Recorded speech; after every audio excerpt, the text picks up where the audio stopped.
तब्दीली हो रही थी।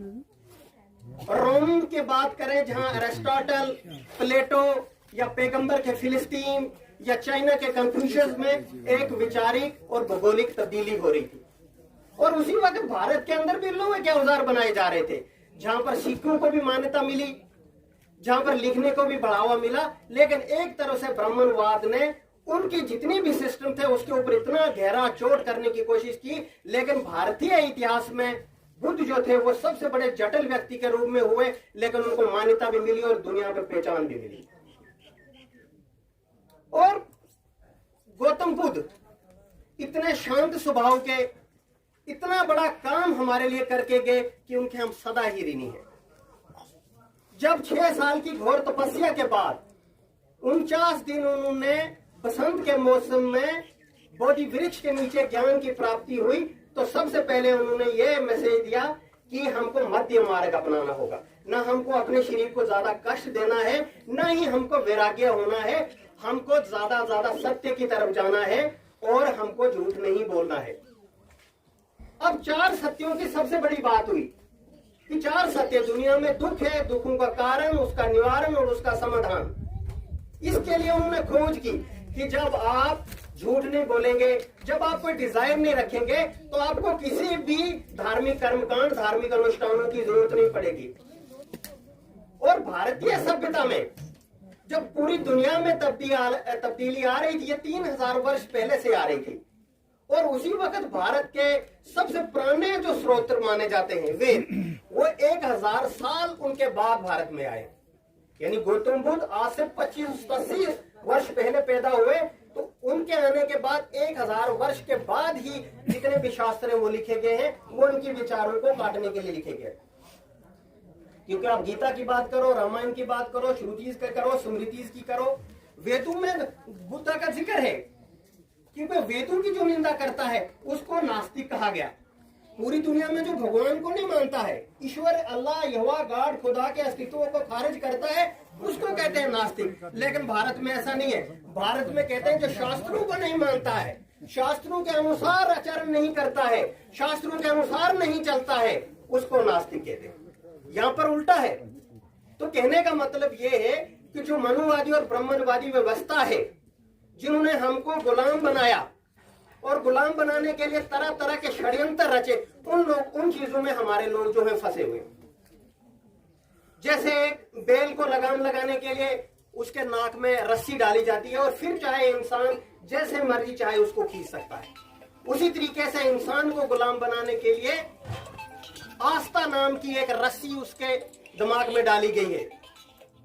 और वो जो रस्सी है उसको जिस चाबुक से हाँका जाता उसका नाम ईश्वर है। इसीलिए आपको वेदों के अनुसार आचरण करना, जिसमें धार्मिक कर्मकांड, धार्मिक अनुष्ठान, पशु बलि, आत्मा परमात्मा, पुनर्जन्म की कहानियां सिर्फ ब्राह्मणवादी व्यवस्था के लिए है। आपको उसमें जाने के लिए कोई नहीं कहा गया है।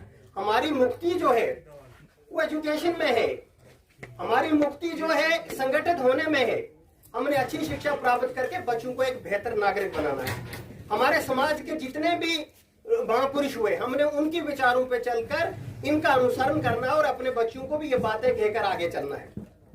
इसीलिए जब 1848 में ज्योतिराव फूले ने बहुजन समाज की नींव रखी, तो सबसे पहले उन्होंने इस कारवां को आगे बढ़ाया और मजबूत हाथों में, शाहू जी के हाथों में सौंप दिया। उसके बाद डॉक्टर अम्बेडकर ने 30 साल के कड़े संघर्ष के बाद जब भारत के संविधान लिखने का मौका मिला, तो उन्होंने ऐसा संविधान लिखा जिसमें सब नागरिकों के लिए बराबर के अधिकारों की गारंटी।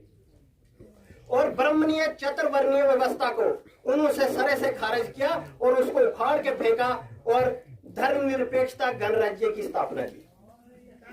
डॉक्टर अम्बेडकर ने कहा कि मैंने आपको संविधान लिख के दे दिया है, लेकिन संविधान से आपका सिर्फ कानूनी मसले हल होंगे, व्यवहारिक मसले आपके हल नहीं होंगे। तो व्यवहारिक मसलों के लिए आपको सांस्कृतिक और शिक्षा के क्षेत्र में काम करने की आवश्यकता है। इसीलिए वर्तमान समय में डॉक्टर अंबेडकर जो है हमारे लिए प्रेरणा के स्रोत बने, चाहे वो सामाजिक हो, राजनीतिक हो, आर्थिक हो, शिक्षिक हो या सांस्कृतिक के क्षेत्र में। अब संविधान जो है वो हमको अन्याय के खिलाफ विरोध करने का अधिकार तो देता है, और संविधान से ही हमारे समाज के अंदर राजनीतिक और आर्थिक परिवर्तन हुआ है। क्योंकि राजनीति से हमारे लोग पंच, सरपंच, एमएलए, मिनिस्टर इलेक्शन लड़ने का अधिकार तो हमको मिल गया, और हमारे लोग प्रोफेसर, डॉक्टर, इंजीनियर, मजिस्ट्रेट बन के उनके पास पैसा भी आ गया, लेकिन उनकी धार्मिक हैसियत और उनकी जो सामाजिक हैसियत से उनके कारण उनकी बराबरी अभी तक नहीं हुई। इसी कारण उनके साथ जातीय अत्याचार होता है, उनके साथ लताड़ा जाता है और उनके साथ भेदभाव होता है। इसके कारण यही है कि ब्राह्मण चतुर्वर्णीय व्यवस्था जिसको आप पालन कर रहे हो, जिसको आपने रोजमर्रा की जिंदगी में अपना के रखा है। इसलिए डॉक्टर अंबेडकर जब आपके विचारों की लड़ाई, आपके अधिकारों की लड़ाई ब्रिटिश गवर्नमेंट से लड़ रहे थे, तो वो भारत की वर्ण व्यवस्था से भी लड़ रहे थे। और वर्ण व्यवस्था जो है वो समाज का हिस्सा बना हुआ है। मुगलों ने भारत में 400 साल से भी ज्यादा राज किया, लेकिन जो हमारे लोग थे, मजदूर, किसान, दलित, शोषित, वंचित, पिछड़े, अति पिछड़ों को कोई भी सामाजिक और राजनीतिक अधिकार नहीं दिया। क्या कारण था इसका? क्यों? और वर्ण व्यवस्था को भी मुगलों ने बना के रखा और उन लोगों के साथ रोटी और बेटी का रिश्ता भी बनाया। मुगलों के दरबार में 9 रत्न थे, उनमें से आप देखो राजा मान सिंह, चंद्रभान, टोडरमल, बिरबल, ये किस जाति विशेष के आदमी थे। तो ये लड़ाई सदियों से लग चली है, जहां गौतम बुद्ध से ये लड़ाई शुरू हुई है, और हम लोगों की अब जिम्मेदारी बनती है इस कारवां को हम आगे बढ़ाएं और अपने पुरखों की विचारधारा पे चलकर हम इस कारवां को मंजिल तक पहुंचाए। तो गौतम बुद्ध ने मानव समाज में जितनी भी समस्याएं थी उन सब की परेशानियों को हल करने के लिए हमारे लिए बहुत बड़ी मतलब उनकी देन है हमारे ऊपर। इसलिए बुद्ध के विचारों को अपनाकर, बुद्ध के धर्म को अपनाकर हम एक ऐसा समाज का निर्माण करेंगे, ऐसे साम्राज्य का निर्माण कर सकते हैं जिसका आधार केवल सत्य होगा, समानता होगी, न्याय होगी, बंधुता पर होगा। इसलिए क्योंकि बुद्ध का तो जन्म है, इसमें संशोधन, तर्क, विकास और आगे बढ़ने का रास्ता है। इसीलिए आप सब लोग यहाँ पे एकत्रित हुए, कार्यक्रम